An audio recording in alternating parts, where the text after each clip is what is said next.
It is my pleasure today to introduce our speaker.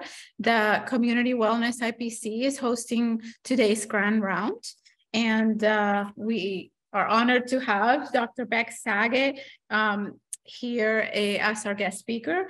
Dr. Beck-Sagé came to Miami, Florida as a refugee from Cuba at the age of 9 and lived in Liberty City until her family moved to Pennsylvania. After graduating from Temple University Medical School in Philadelphia, she worked for 23 years for the U.S. Public Health Service, 4 in Chicago clinics and 19 at the CDC, where she conducted epidemic investigations and infectious disease and maternal and child health research. After CDC, she worked for 4 years in the Dominican Republic, assisting the Ministry of Health in introducing antiretroviral therapy for pediatric HIV infection prevention and treatment, and volunteering at a clinic which became a leading antiretroviral therapy provider. After her return to the U.S., she worked at Florida International University, where she led the NIH-funded pediatric HIV research in Haiti and the Dominican Republic, and Miami's first MCH program funded by HRSA.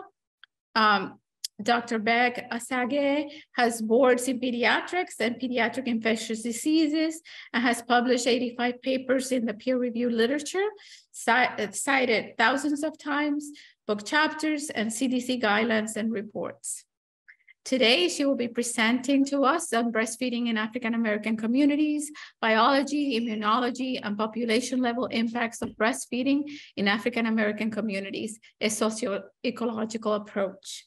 Before she begins, I wanted to remind you all to please complete a survey at the end of the presentation. And if you have questions as you go, feel free to put them in the chat, but please wait until the end for us to actually address the questions. Dr. Beck-Sagé will answer everyone's questions at the end. We'll leave time for that. She has asked us if there's something specific about a particular slide. The slides are all numbered, and you can include the number so that we can refer back to that slide at the end. Thank you so much, and welcome, Dr. Beck-Sagé.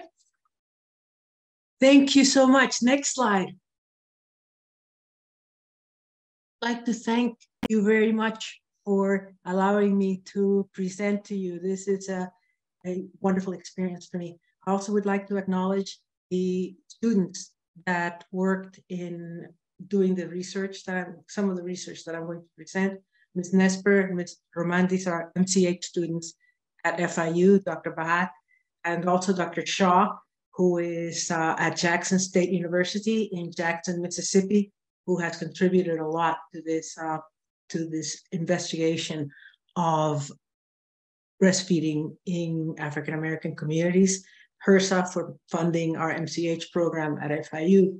And just disclosures, no off-label uses, no pharmaceutical or commercial interest, no funding from government or non-government sources for this presentation. Next slide.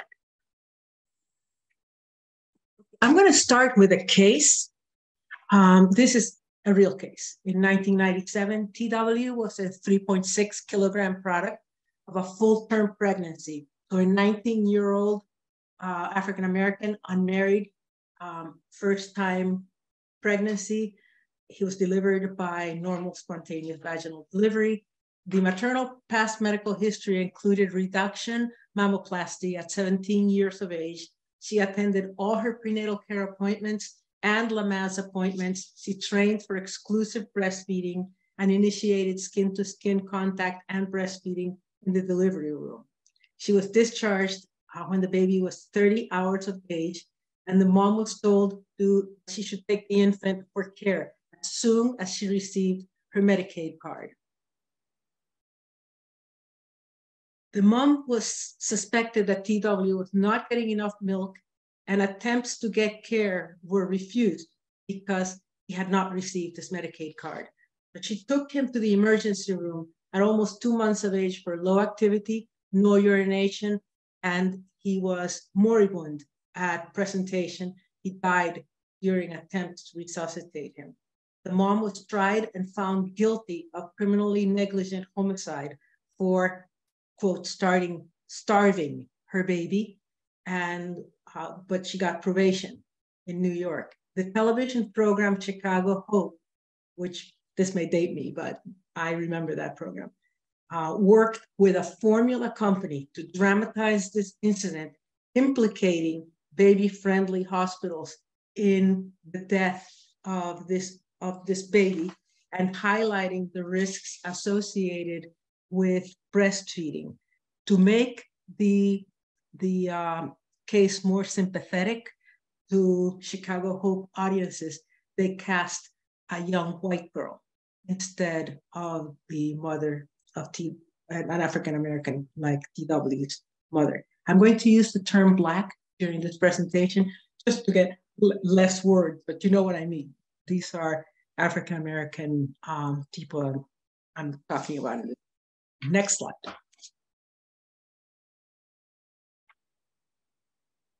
Okay, moving to some fundamentals. Lactation is a key, if not the key, to mammalian survival and success as a class. Mammals have an advantage in lactation. It guarantees safety for very fragile infants, and you can see that not having to be separated from their mothers at any time reduces the mortality in infant mammals, because their risk of getting taken by a predator or having some kind of injury, their risk of malnutrition, their risk of being of dehydration, all of those things are less, and the lower mortality and the long infertility between births gives opportunity for long infancies and childhood that are very, very important for the promotion of mammalian communities, which are very advanced compared to many other communities. The origins of breastfeeding, of human lactation, are dated probably about 250 million years ago with its Rhapsida, who were the first to have like these glorified sweat glands that provided nutrition, just very rudimentary nutrition. And they have over the eons, over the millennia, they have developed into a very sophisticated kind of milk for the infants. The milk of human beings is complex throughout the entire lactation period. Most people are familiar with the complexity of colostrum, but it evolves and is highly complex throughout the entire period. In human beings, breastfeeding remains key to infant survival in low and middle income countries. In fact, suckling is so important to our survival as a class that we are called the mammals, which means sucklers. However, in developed countries, next slide, it's been somewhat less clear what breastfeeding actually adds in terms of prevention of serious illness and death. It turns out that there has been a documentation of a decrease in multiple adverse health outcomes, including infectious diseases like middle ear infections, diarrheal diseases, allergic diseases, metabolic diseases, and for the mothers as well. However, in terms of life and death things, there has been a protective effect of breastfeeding demonstrated for sudden infant death syndrome and necrotizing enterocolitis, which were in this summary that mentions this analysis that was done, a very exhaustive literature review. Only these were related to mortality, infant mortality, SIDS, and NEC, and they were considered diseases of unclear causation. Next slide. So breastfeeding is important to maternal and child health in high-income countries. However, is it a matter of life and death? And how can it play a role in racial disparities and infant mortality? So I want to say right off the bat, this talk is not going to address specifically nutritional issues. We will review evidence of potential for a protective role for breastfeeding during infancy against conditions related to infant mortality, and we will demonstrate a greater breastfeeding impact on infant survival, specifically in populations with high rates of premature birth and low birth weights, where premature birth and low birth weight are linked to higher mortality. That is a very specific subpopulation in our country. And I will also review the susceptibility of breastfeeding to socioecological forces in the United States. Next slide. Okay, a few definitions. Infancy is defined as the first year of life for human beings, and infant mortality is the death during that first year of life.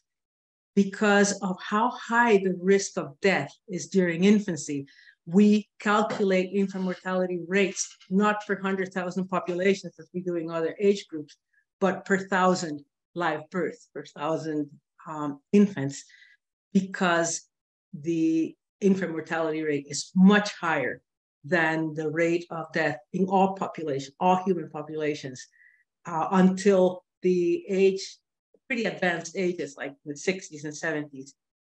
You don't get infant mortality, right? You don't get mortality rates that are as high as infant mortality rates. Now, in the United States, infant mortality rates were huge during the first years of the Industrial Revolution. Up to 30% of infants would die in big cities in particular, up to like 30%. And the introduction of clean water technologies during the first years of the 20th century were credited with reductions of nearly 50% of total mortality, 2/3 of child mortality in general, and more specifically, 75% reduction in infant mortality. Next slide. I'm sorry, go to the previous slide again, please, Dr. Schenker. Okay. You see that, yeah, no, next slide. The decline was very abrupt, very fast, very steep, right up till the end of World War II. And then in the 50s, it started to plateau. Then there was another big decline from the late 60s to the late 70s. We'll look at that in more detail in the next slide. Next slide. Okay, this looks like a busy slide, but there are some things I want to point out. It's a very important slide, very instructive slide. You see the green line is infant mortality rate in whites. The light blue line is all races. And you see how the infant mortality in all races is just slightly higher than the infant mortality in whites, because the majority of infants born in the United States are whites, right? And in whites, infant mortality for decades has been due primarily to birth defects. Now you see in orange is infant mortality among Blacks. And among Blacks, infant mortality in the United States is not due primarily to birth defects, but to low birth weight and prematurity. The big thick line is the most important one that I want you to turn your attention to. Sometimes when you look at this really fast, it almost looks like the lines are parallel.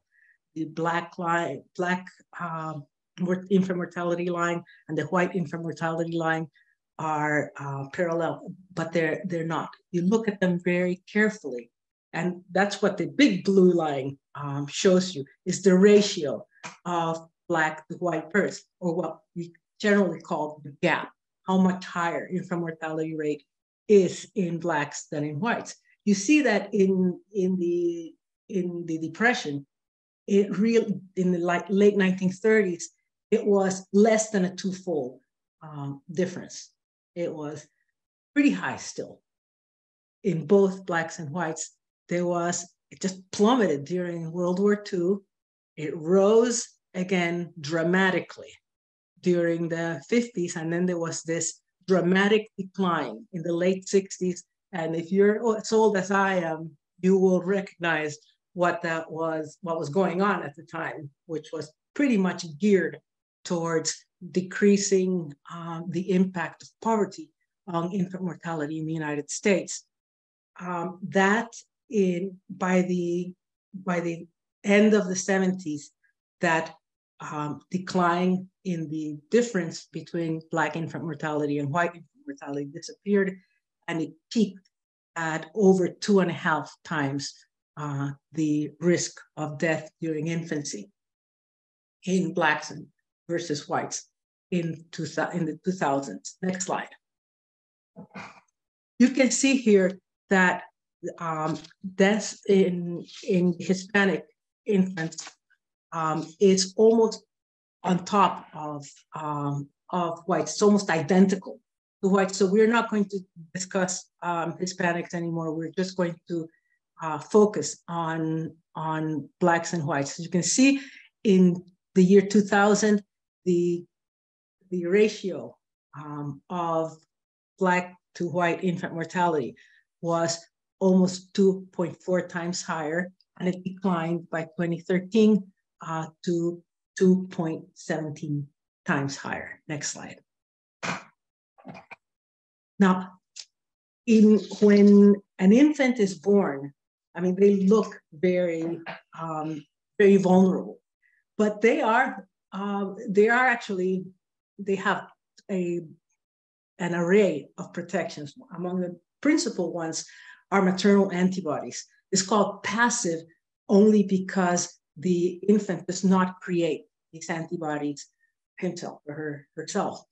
The placenta, which is a formidable barrier to the transmission of infectious organisms from the mother to the infant, actually has a very active transmission system to push maternal antibodies into the baby, so that the baby, when the baby is born, the baby is born with an array of antibodies that the mother has accumulated during her lifetime.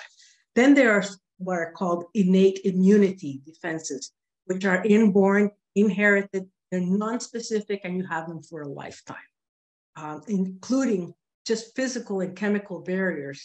You can see that the skin of infants is pretty thick and resistant, and there are chemical barriers in the oral and nasal mucosa. There is an array of cells, phagocytic cells, natural killer cells, that are present in the infant at the moment of birth. Next slide. There is, however, a fly in that ointment. And the fly is that all of those defenses that human beings are born with actually develop during the end of the 3rd trimester. So that low birth weight infants and premature infants tend to have far less of those types of defenses than full-term infants. Next slide. That gives a special protective factor in breast milk that partially compensates for these immature defenses of premature infants. As I mentioned, there are lower levels of maternal antibodies in premature infants because they transfer very late in the 3rd trimester. The protective immunologic factor that addresses that in human milk is that human milk actually has antibodies, secretory immunoglobulin A, secretory immunoglobulin G, that cluster in the oral mucosa and the mucous membranes to protect the infant, as if they had actually gotten them from their moms. Premature infants have lower levels of cytokines, the chemicals that promote inflammation, to react protectively during infection. Luckily, human milk has cytokines that are transmitted through the human milk. Now, during inflammation, there comes a time when you need for inflammation to stop, as you probably have heard of cytokine storm. That's one of the things that has entered our vocabulary because of the pandemic. premature infants are born with very low levels of anti-inflammatory cytokines. Breast milk has these growth factors that can actually terminate or inhibit the inflammatory stream. There's the problem of abnormal intestinal colonization that's seen in premature infants even before they start getting antibiotics. And of course, many premature infants get antibiotics fairly early in their life. To compensate for that, human milk has oligosaccharides that support the colonization with probiotic organisms, bifidobacterial colonization, and they also have lactoferrin. These things promote a colonization with organisms that are defensive, protective against infectious diseases. Next slide. Now, you see with those two important causes of death in premature infants that are responsive to human milk, and those were SIDS and necrotizing enterocolitis. As you can see from the graphic, the risk of actually dying of SIDS peaks at 28, 29 weeks. By the time the fetus is 8 months, it goes down to about 13 per 100,000 and continues by a term. Single-born babies have a risk of about a third to a fifth of what they had in 28 weeks. The same thing is true with NEC by birth weight. You see how high the risk is. It approaches 12% in infants below 1,500 grams at birth, and yet pretty abruptly when infants reach the weight of what's considered the bottom for normal birth weight, 2,500 grams, they are very close to the edge. So you would consider in your mind's eye, you want to think that since those are the things that have been identified as being associated with lower risk related to breast milk, that this protective effect may be more significant in premature and low birth weight infants. Next slide. Now, in this mammoth review of the literature that was done by Dr. Ip on assignment by the Agency for Healthcare Quality Research, breastfeeding and maternal and infant health outcomes in developed countries, he was able to identify that there was a 24% decrease overall in risk of SIDS among infants who had ever breastfed rather those who had never breastfed.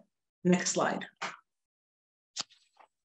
He summarized 4 randomized clinical trials, all of which were too small to show a significant difference. But as you can see, the risk of necrotizing enterocolitis, which is a poorly understood entity, very dangerous in newborns, where they have actual necrosis, death of the tissue of their small intestines. You can see in the X-ray, there's like these little bubbles of gas that are in the wall of the intestine, and this little like upside down Y of gas, that's actual gas from gas gangrene of the bowel that's going up the portal vein in the liver. This is a highly, highly dangerous disease.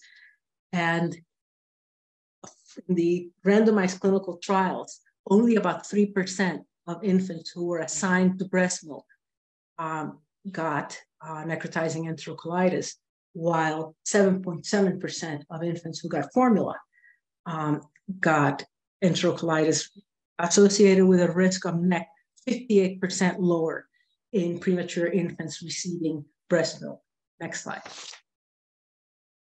So Lucas, who was one of the ones that did that multi-center study, that randomized clinical trial that was reviewed by IP, reported another prospective multi-center study following 926 premature infants, where 5.5% developed NEC, and over a quarter of those who developed NEC died.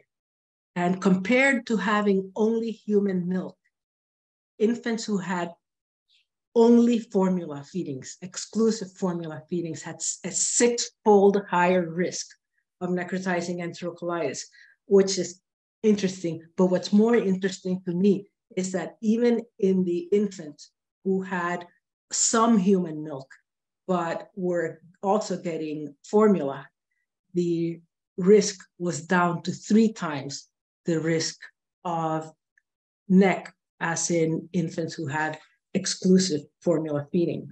And among the babies who were restricted to babies who had been born at more than 30 weeks, confirmed necrotizing enterocolitis was rare in those whose diet included any breast milk. And it was 20 times more common in those who had exclusive formula. Next slide. And I want to add that in those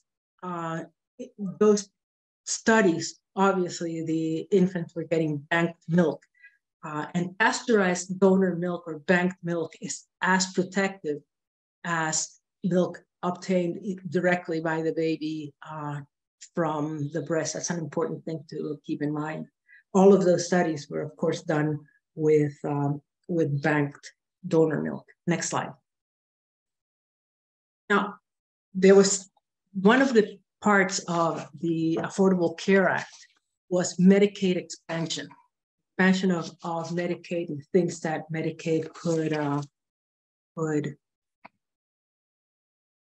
be covered. And that, since states were allowed to reject or accept Medicaid expansion, depending on their leadership, it allowed people in maternal and child health to actually do kind of an experiment of nature to see how Medicaid expansion affected, if any, or had any effect on infant mortality in the United States, because you could see infant mortality before and after Medicaid expansion and compare it, the Medicaid expansion states to the non-Medicaid expansion states. That was what was the study that was performed by my student. And you can see that at the very beginning, the Medicaid expansion states, which are the bottom line, they already had a lower infant mortality rate than the non-Medicaid expansions, which are the dashes. But after Medicaid expansion, the decline in infant mortality in these Medicaid expansion states was pretty abrupt compared to what was actually a slight increase in infant mortality in the non-Medicaid expansion states. Now, we also looked, and this was next slide, in further studies, there was an exploration of association of state Medicaid expansion status with low birth weight and preterm birth.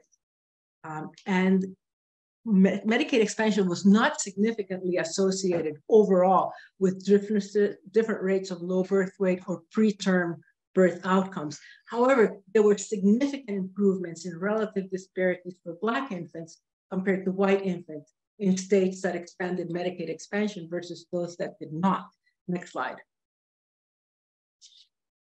And in the 4 things that they were measuring, the 4 outcomes, low birth weight, preterm birth, very low birth weight, and very preterm birth. The difference in differences, you can see how they splayed. I didn't put all 4 of them, but you get the picture how they splay the non-Medicaid expansion states. Black infants versus the Medicaid expansion Black infants. You see how they spread out, and all of those differences, except the decline in preterm birth among Black infants in Medicaid expansion, that did not achieve statistical significance. All of the other ones were strongly statistically significant. Next slide. In seeing just how Medicaid expansion, there are alternative views about Medicaid expansion and infant mortality, and you will have access to all of my references, including these alternative views. Next slide. One of the things that was explored was what effect, if any, Medicaid expansion had on increasing breastfeeding. That was something that was of great interest, because with the knowledge that we have about the vulnerability of Black infants in particular, and the lower uptake of breastfeeding among infants, it was very interesting. And sure enough, Medicaid expansion increased claims for breast pumps by 119.4 claims per 1,000 live births for Medicaid enrollees. And every additional 10 breast pump claims per 1,000 live births was associated with a 1.8% point increase in breastfeeding for 4 or more weeks for women with private insurance, and a full 2.1% point increase in breastfeeding for 4 or more weeks among women with public insurance. That was a pretty dramatic shift. Next slide. Now, when you look at infant mortality rate in the United States, that also gives you the opportunity to do some important comparisons.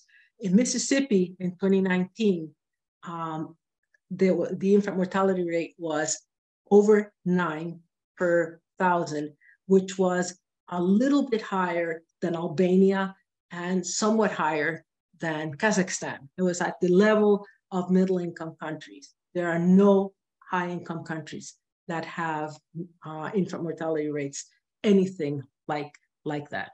You go down to the other extreme, to New Hampshire, and you see an infant mortality rate of 3.07, which is just about where Germany is. You see those last 3 columns are the states with the lowest infant mortality rate in the United States. And especially the first 2, Massachusetts and New Hampshire, have infant mortality rates that you see in developed countries, while the top 3 states in the United States in infant mortality are Mississippi, Alabama, and Louisiana, have the ones that you are more familiar with in low and middle income countries. Next slide. We did actually my students examined correlations between infant mortality rates as outcomes and population poverty as exposure and % of the population initiating breastfeeding in Black and white infants using linked birth records for 2017, 2018, and data for % of population by race and state from the 2018 census survey to look at income and poverty. Analytic methods that we used were to look by state level poverty and % of mothers initiating breastfeeding using scatter plots and trend lines. And in the 3 states with the highest infant mortality rates, we compared by race, total, restricted to breastfeeding non-initiators, and restricted to breastfeeding initiators. Next slide. As you can see, we're looking here at poverty in the bottom, percentage of the population living in poverty by state, by race.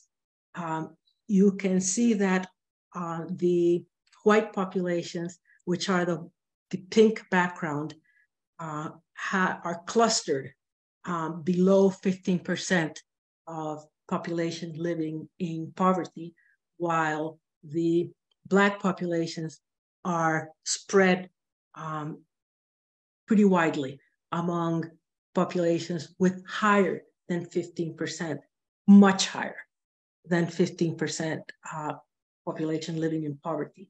There is no overlap in infant mortality rates. The highest infant mortality rates in white infants born in 2017 and 2018 is in West Virginia, and it's just under 7 per 1,000 live births.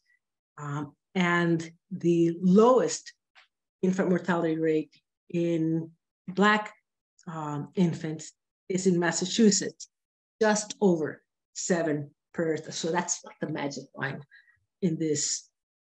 And you see that the increase in infant mortality rate is very closely correlated with increased poverty. However, as you can see by the infant mortality rates, the few scattered less than 15% living in poverty, not living in poverty is much less protective for infants of Black race than for infants white race. Next slide.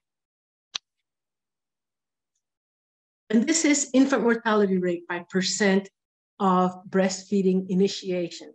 Again, blue infant mortalities are the ones in African Americans that are above 7, and the pink ones, pink background is below. See that the highest infant mortality rate is in Mississippi, in just under 55% initiating breastfeeding. And the lowest is in New Hampshire at about 3 per 1,000, just under 3 per 1,000, 96.3% initiators of breastfeeding. And you see again a very strong protective effect for breastfeeding, particularly protective in white populations, somewhat less protective in Black populations. Next slide. This is a slide that sort of opened my eyes. I rarely see things in such a clear way, but anyway, these are the 3 leading states for infant mortality in the United States. And in the first, where it says total, Blacks versus whites, the infant mortality rates much higher in Blacks than in whites, and none of the Black infant mortality rates are below the 7 mark. Now you move to the next column, and there you see that the infant mortality rate, starting in Alabama, the infant mortality rate in Blacks in Alabama infants who did not initiate breastfeeding are not significantly higher than the infant mortality rate in whites. The p-value is 0.36. Louisiana, same thing. The infant mortality rate in light blue in Black infants, it's a little higher. But then you see in Mississippi, you see something that we rarely see, and it is equality. Among non-breastfed infants, Black infant mortality rate is essentially identical white infant mortality rate. Do you see that? That is not something that we see very much in maternal and child health outcomes. Equality. Okay, now we look at breastfed infants, and you see that even the Black infants are below 7 per 1,000 live births. The difference remains significant in Black infant mortality and white infant mortality, because in the white population, you can see that it is all the white populations among the infants who started breastfeeding, who initiated breastfeeding, the infant mortality rates are at European levels, around 3 something, while the Black infant mortality rates are less than 7, but significantly higher than in whites. Next slide. Now, there's something that I need to interject here, because something happened in Mississippi. From 2016 to 2020, the Mississippi diverted, this was called the Mississippi welfare scandal. They diverted $94 million, which in Mississippi is a lot of money, from the temporary aid to needy families and other public funds to objectives that were called corrupt objectives, including a state-of-the-art volleyball stadium for some legislators, alma mater, quarterback enrollments, endorsements, fitness boot camp, and in any case, they diverted a whole $94 million that could have supported cash assistance to 138,234 people. That is just a little introduction to the fact that Medicaid expansion and the role of public support for infant mortality is not something that is mysterious. It has a lot to do with things like childcare, meals, the ability of low-wage workers to take more time from work to be able to afford transportation. Next slide. And those are things that can impact infant mortality. Now, looking at infant feeding in the United States, it's a very interesting and instructive process. In the United States, during the 19th century, wet nursing was largely a choice for upper-class women, and in the South, often enslaved women served as wet nurses. Other than that, everybody breastfed. During the Industrial Revolution, many women in cities needed to work. The part of the phenomenon of the Great Migration of African Americans to the northern states was from north to northern states living in cities. These were mainly rural people. By 1883, there were 27 patented brands of infant food because there were a lot of women in the workforce. The American Medical Association actually approved formulations, and these were advertised through physicians. Black parents were less affected until, next slide, immediately after World War II. A Dr. Klenner delivered the famous Folt quadruplets in 1946, Carolina. They were the first quadruplets to survive the newborn period, and they were very photogenic kids. Dr. Klenner took over the lives of those quadruplets from the parents, and he put out a request for bids to milk companies, and the company with the highest bid would have exclusive right to advertise a milk formula to Black women. And Dr. Klenner selected the St. Louis Pet Milk Company, one of the first companies to market anything but alcohol, tobacco, or beauty products directly to Black families. This was the beginning of pet milk. Next slide. Now, this line, this green line, is the percent of US women that initiated breastfeeding.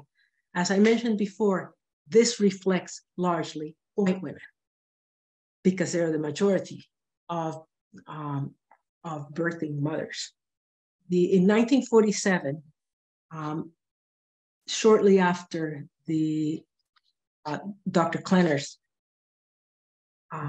introduction of pet milk, the textbook, Modern Methods, the first edition, Modern Methods of Feeding in Infancy and Childhood, recommended these, I quote, recommended these evaporated milk formulas are on the whole more useful in infant feeding than the sweetened brands. With suitable dilution and the addition of sugar, a humanized mixture can be made, which is extremely satisfactory in feeding premature, underweight, or normal infants. That was pretty much the death knell for breastfeeding in the United States. Within 10 years, the proportion of US women that initiated breastfeeding was 20%. In 10 years after that, Similac and Enfamil were introduced in 56 and 1966. By 1966, the proportion of women in the United States that started breastfeeding was 19%. The La Leche League introduced this breastfeeding, the womanly art of breastfeeding, and that started changing the trend. But that change in trend was primarily among very well-off women, almost exclusively white, because the La Leche League was aimed at married women, stay-at-home moms, very, very strict about the need for women to not be working, to be married, to be able to do breastfeeding. The next phenomenon that happened was the introduction of Our Bodies, Ourselves, which it was a very self-care kind of thing, not a lot of input from physicians. And that changed the trend tremendously. From 1970 to 2007, you see there was a tremendous increase. However, that too, even though it was not as restrictive as the La Leche League, really it left African American women behind. That increase was not nearly as dramatic in Black populations. Next slide. The CDC actually, in looking at violence prevention, developed this socioecological approach, which is a model. And it seeks to explain health outcomes by individual behaviors and sociodemographic characteristics, which is a very common way of looking at health behaviors and health outcomes. But it also looks kind of in a very academic way, I think, going from left, right, at relationships and interpersonal factors, community factors, and then above, laws, policies, funding, media. Next slide. And it requires examination of historical and societal influences. Now, the way I think that this model works in practice is not in that academic way, but in a way that kind of weighs down on the final common pathway, which is the individual. And I want you to think again of the infant TW, the case. The USDA has obligations to the USDA actually runs WIC. They have obligations to the dairy industry. Many low-income parents do not have parental leaves, and that's one of the things that we look at when we look at initiation of breastfeeding. Obviously, initiation of breastfeeding is necessary to establish breastfeeding, but it's not sufficient. Work requirements and reduction of benefits with each successive birth, which are characteristics of temporary aid to needy families, can play a role in actually reducing access to breastfeeding. There are other factors that are equally important, the relative ease of exclusive formula. And you get to the point where the individual at the end, it's not that the individual lacks agency, but there are a lot of pressures. Next slide.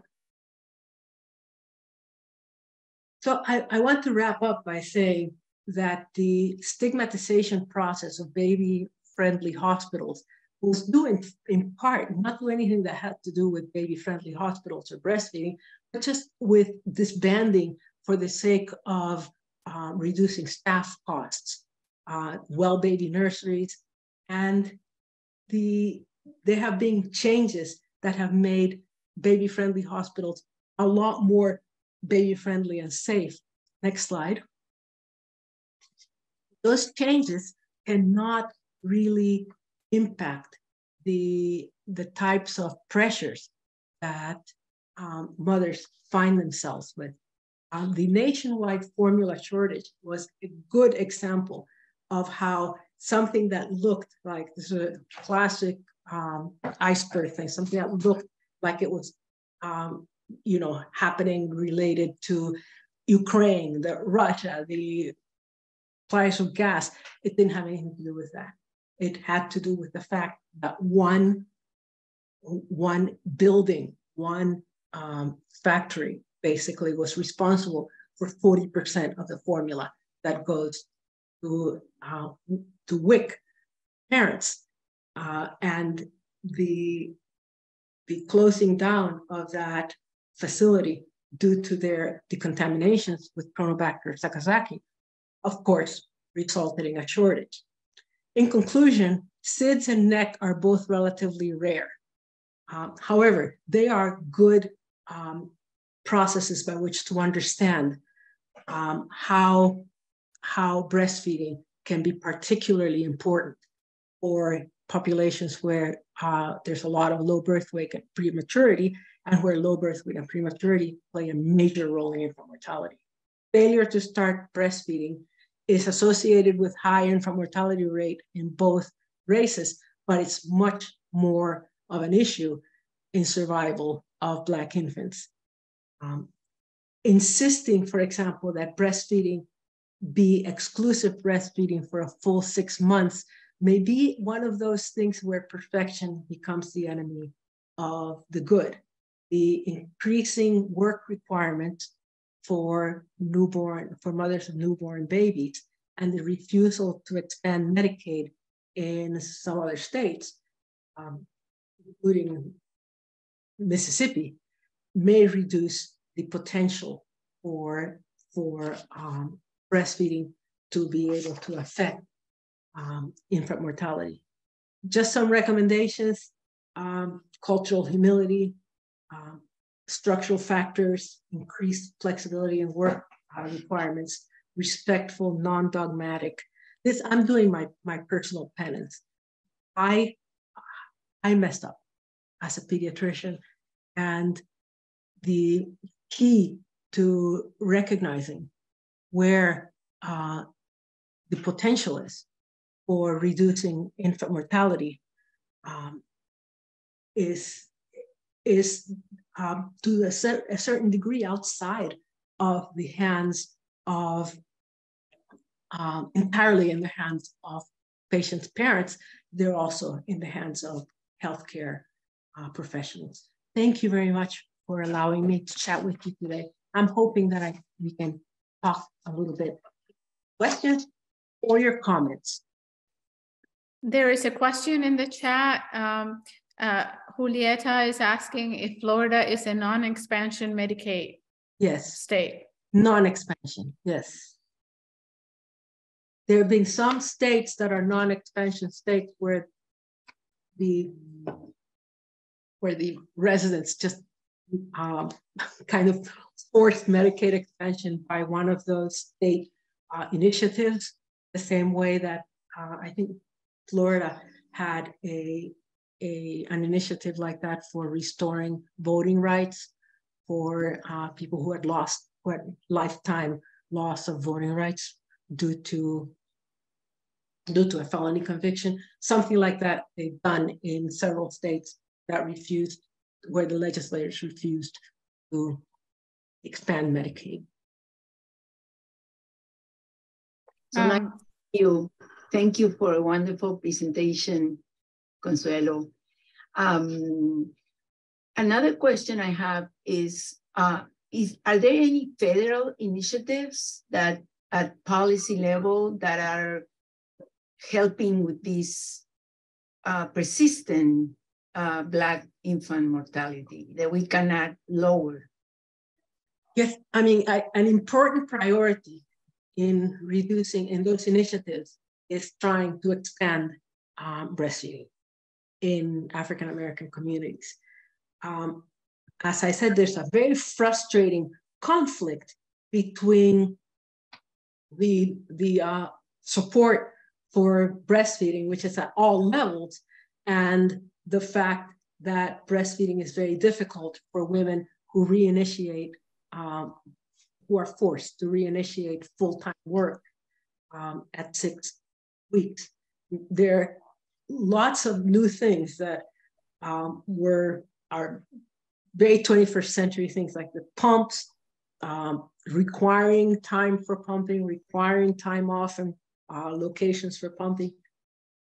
Those make a huge difference. As you can see from the data, they are associated with increase in breastfeeding and in a very quantitative way. That's been very dramatic.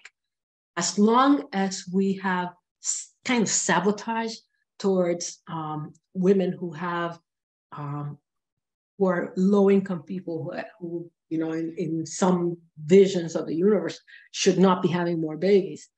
As long as we have that, it's going to be very difficult to budge infant mortality, although I'm really amazed that things as just fundamental as Medicaid expansion and exhortations to women to breastfeed and providing pumps, that could move the needle.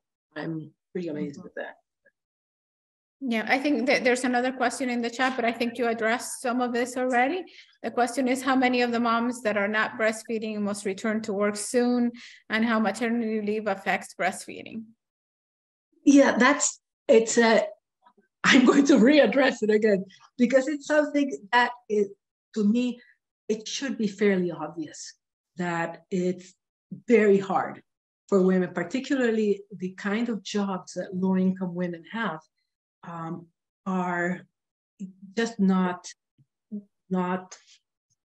don't lend themselves to that kind of project. That when I worked as a pediatrician in Miami, very briefly, I had to sign things, fill out forms for women to be able to get more time off work, and I was signing forms for, it was just amazing, like twins, premature twins with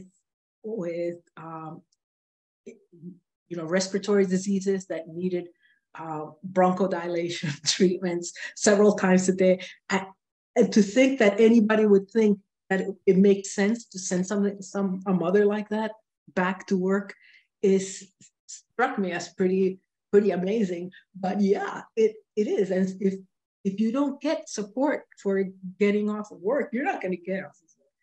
You're not going to get any aid if you're not working. It is a very draconian, unforgiving system.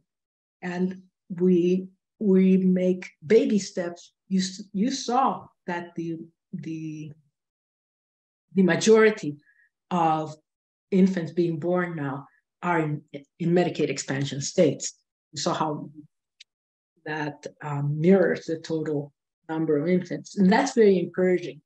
But until we get past punishing mothers for having another baby outside of marriage and encouraging, saying that it should be Syrian being married before you have infants, that definitely works against it. There's a role for individual agency and for education and health promotion, but health promotion has to be integrated in some socioecological phenomena. I want to thank you again very much for letting me speak to you again. This is something about which I am, I would say, very committed at this time, because I've seen close up the unnecessary death related to failure to breastfeed.